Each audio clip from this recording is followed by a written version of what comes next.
I'm Dolly Curtis, and today we're having a lot of fun because we're at North Sales in Milford, Connecticut, and with me is Peter Marr, who's the president of the Sailcloth Division. Thank you for helping me, Peter.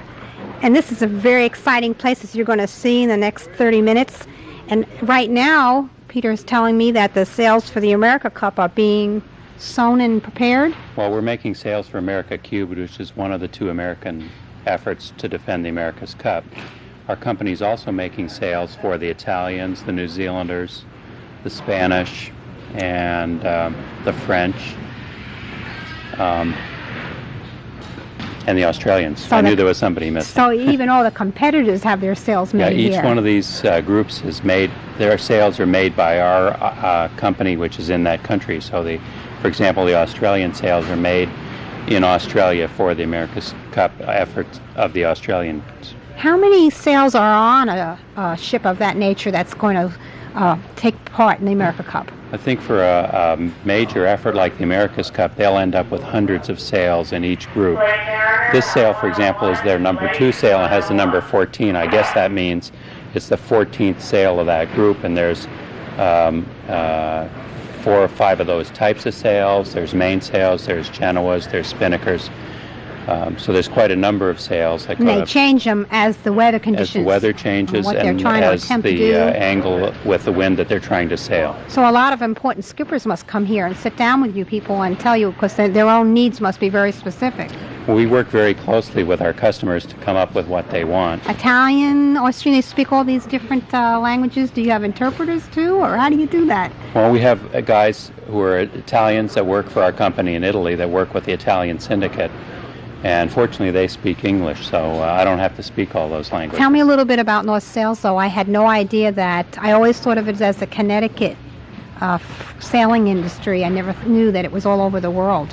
North Sales was started in the late 50s, I think, by a guy named Lowell North, and we've grown to be the largest sail-making company in the world. We make something like a third of all the sails made in the world. I had no idea, and you told me there are 25 lofts that you have, just like this one in Milford, all over the world. This is one of the bigger ones, but it's there are others that are equal in size, and we have a number in the United States. We have others in Europe, South America, South Africa, Australia, New Zealand, Japan. Well, so tell the audience a little bit about some of the innovations that North Sales has done with the sailing industry, because that's something else that we could be real proud of, all of us that live here in Connecticut. And I had no idea about that either.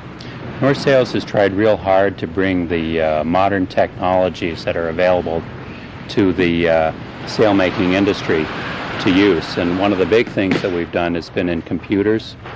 We're the first to start and really have been at the forefront of computer sail design. Another area of development has been fabrics. We started in the beginnings of our company simply testing and using engineering sort of principles to evaluate fabrics. So this must have changed the whole sailing race, technology, everything. Well, materials like this America's Cup sail are a good example, where that's Kevlar, which is like what's used in tires and bulletproof vests and airplane structures.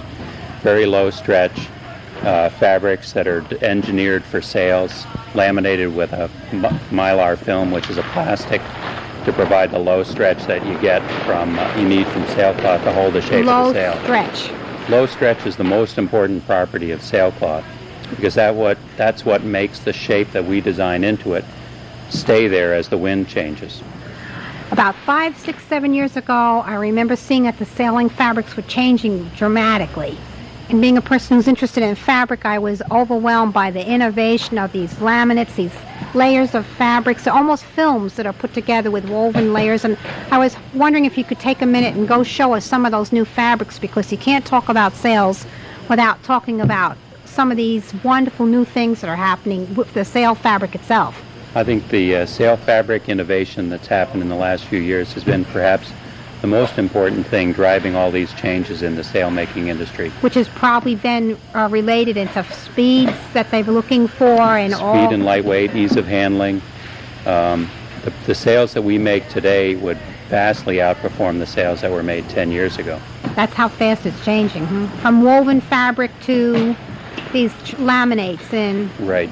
10 Laminates years. in Kevlar, Dacron, or Spectra. Well, let's go take a look at some of those fabrics. Great. Okay.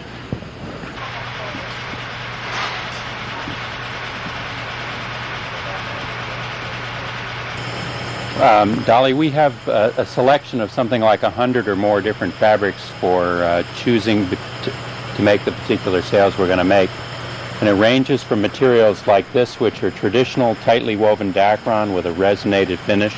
That's what sails were made of in the 70s. The best racing sails were made like that in the 70s. You said resinated? Resinated, yeah. Just like starch in your collar, except a permanent version of that. Okay. And tightly woven to get that degree of stretch control that we need. Now, you said you want fabrics that are not stretchy. Yeah, less stretch, more speed. Because you showed me some experimental equipment where you get to practice to see. That's right. Less stretch, more speed, all right? We test every production to make sure it has the kind of stretch we're expecting, and it's up to our standards. And we're looking for the minimum amount of stretch that we can get. So that's woven polyester Dacron, traditional sail fabric. This is also a traditional sail fabric, which would be lightweight nylon for sails when you're running with the wind, the big balloon sails. So you're not using any natural fibers here? There's no cotton? No, not since the 50s. Okay. Everything is polyester or some extruded thread? They're all plastics of one sort or another, yeah. They almost look like film. Well, this is a more modern thing, which is Mylar film, which is like what cassette tapes are, that recording tapes are Mylar. Other things are, that plastic film is very low stretch and strong for its weight. What happens when it gets wet? Something like that. It doesn't absorb water. It doesn't absorb water, no. It doesn't absorb a noticeable amount of water at all. And it retains very low stretch. This is lighter weight than that for a given amount of stretch and strength. Well, tell me a little bit about the layers, because I know these fabrics are made in layers. Well, this one's relatively simple. It's 3 layers. There'd be a piece of Mylar, the cloth in the middle, and then another piece of Mylar. More complicated versions for heavier boats might be as many as 5 layers. This one here is the highest technology. That's like what we're made that America's Cup sail out of. And that's a Kevlar woven cloth on this side. Okay. With the strength running in the long direction. That's laid on the top, or is that in the weaving? Well, that's woven. That's woven. Woven in, all right. And we take that woven cloth, which will show you the weaving in a minute, and we send it to a laminator. And the laminator laminates a sheet of plastic Mylar again, and then he also laminates this pattern of cross yarns in there. And that is also Kevlar, giving us cross sail strength. Reinforcement. Right, reinforcing more than just the principal direction, which is that way. The even weave. That allows the sail to hold its shape through the range of wind conditions we expect it to operate in. So what are the wind conditions? That's what I'm trying to Well, that sail there might be used from 10 knots, which is a light wind, to as many as 15. There'd be a lighter sail from 2 to 10. And several heavier sails for real windy conditions. Oh, so that's how they change the sails when they carry different sails each time. The sails are different shape, they're stronger materials as the wind increases, and they might even be smaller as the wind increases. Now, I noticed that all the fabrics are the same width. They're all about 60 inches. Everything here looks about the same. So why is that? Why do you not start with the width of laminates is really set by the width of our laminator, which is 60 inches, and by the time we're all done, it's 56. So the reason that all the cloth is 60 inches is because of the machinery that puts the finishes on it? That's right. Yep. Dacron, being tightly woven, has the extra problem that it has to be woven very, very tight. So our modern Dacrons are woven in 48-inch.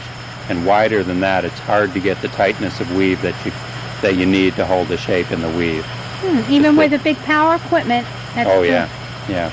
And these machines are very beefed up in order to get that degree of tightness of weave. Okay, I understand some of that as a weaver. So this fabric This one's a little different. In a Dacron, the stability in this kind of direction is decided by the resin and the tightness of weave.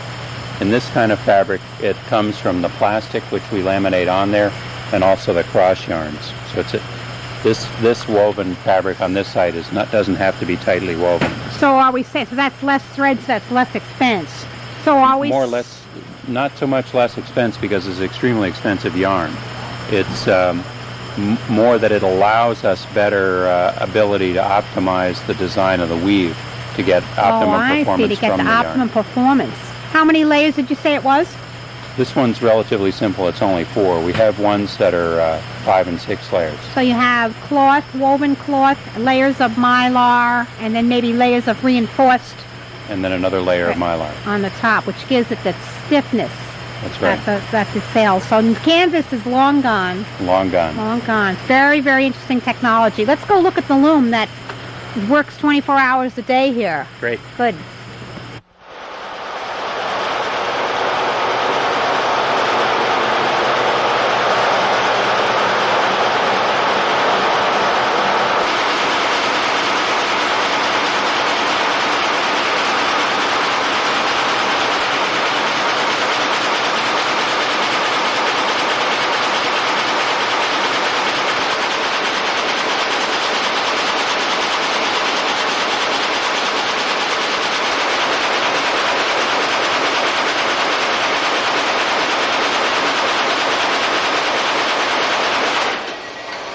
Thanks, Greg, for turning that off. Boy, that's a really noisy piece of machinery, isn't it? Yeah, it sure is. The way this machine is set up here, you can see the individual spools coming in the back there, and that's so we get uniform tension all the way through in the fabric. What is the thread? It's Kevlar yarn. So it's Kevlar yarn and making Kevlar fabric. Right. And does this thing go all day long? Or? Yes, it runs 24 hours a day. There's 3 of us that run it. So what's your job? My job is to oversee the operation. To check it every... We check it every 15 minutes, half hour, and it runs pretty good. It's a pretty elaborate thing. And not only is it noisy, but it's also very elaborate. How many spools do you have feeding into this? There's 1,860 yarns. Oh, wow. I didn't realize it was that much. And you have to change them often? You have to keep your eye on them all the time to keep replacing No, them? they're replaced about every 3 months. We do it all at once. That's right. You put a whole new warp on Yeah, a whole every new 3 warp. months from the spools. And Yep. then feed it in and thread it all up? No, basically we splice in the back there, which makes the job a lot easier. It only takes a couple days to splice in at the spools. So you tie them on. Yes. And have a few people help you do that? Well, the 3 of us that run it do it. Basically, we do it on our own shifts. Oh, that must be real enjoyable to sit there and tie on 1,000, whatever you just said, threads. Yeah, it does get Tedious. monotonous. Yeah. At least it's only every 3 months. What a time saver that is, though. Oh, Peter? We've been running this machine for over 5 years now. And when we got it, it seemed like a simple thing to learn how to weave. But we really You realized... should have called me up here. I could have helped you out on that one. Well, we've learned a lot about Okay. the little tricks that are necessary to get the fabric to come out perfect.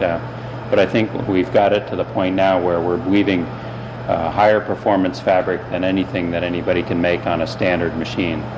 So where does somebody purchase a loom like this today? We bought this one in Germany.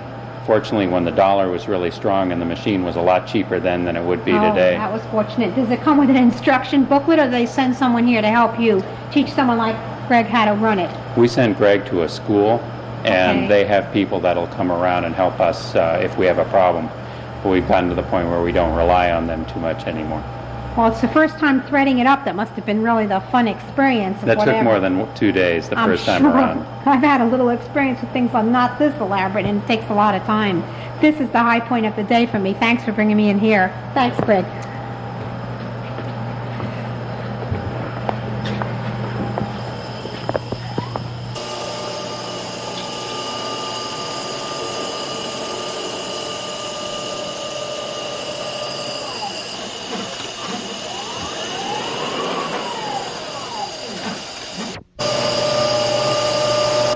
Peter, now this is the state-of-the-art cutting equipment, I hear. So how does this work? We do our sail design on a computer, and the results of that computer program are a disk that we put into this machine, which has a computer as well. This is a 2-directional cutter. It can move that way and this way under computer control, and it has a laser, and it also has a pen to do marking. And we cut out our sail panels very accurately. What looks like a simple triangle at first glance, or rectangles, are very sophisticatedly curved panels that, when we sew them together, provide the aerodynamic shape of the sail. So we're going to cut out a panel now. And the advantage of this, of course, is accuracy. Accuracy and ease of reproducing very complicated shapes. And time. Right. Must Right. be a big factor in saving time. We just couldn't make sails as accurately as we make them now in any other way. Without the laser cutting. Right.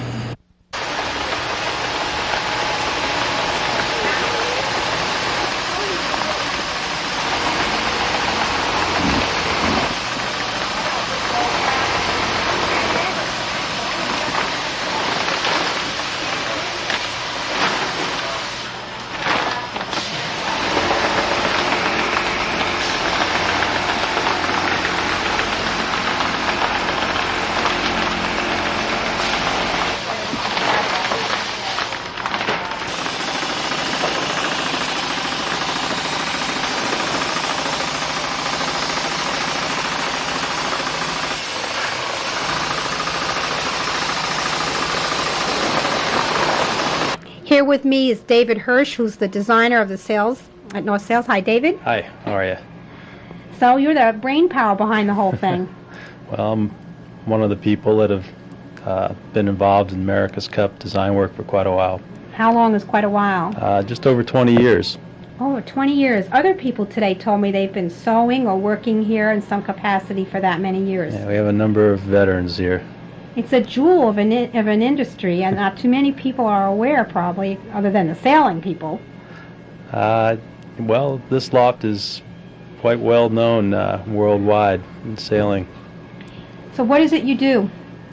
Well, we work with customers, in this case the America's Cup syndicate, analyze their needs and design, build sails for them. How do you do that? I mean, I imagine it's the most key issue to the whole... Oh, everything's a critical issue, but the design work must be the real key issue. Today we do something called 3D modeling, where we scale the shapes down in the computer and model them three-dimensionally, and then blow them up full size when we go to build them out here on the floor.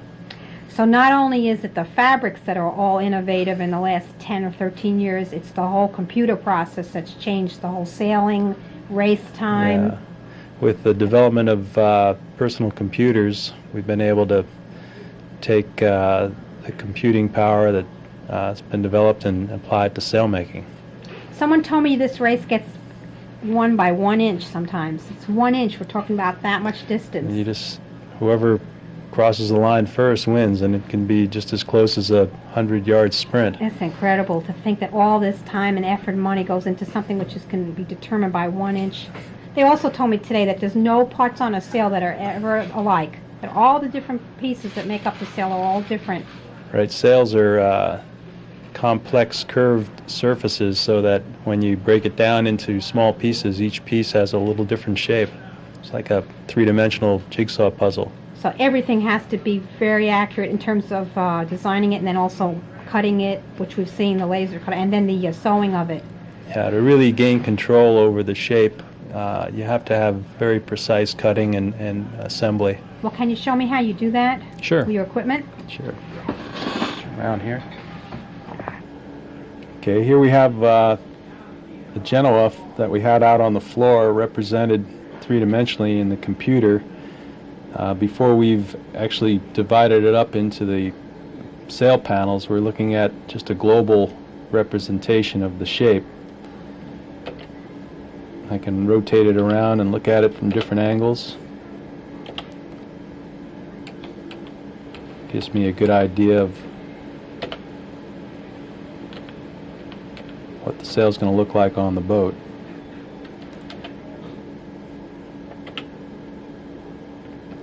Next step is to actually run the panels onto the sail.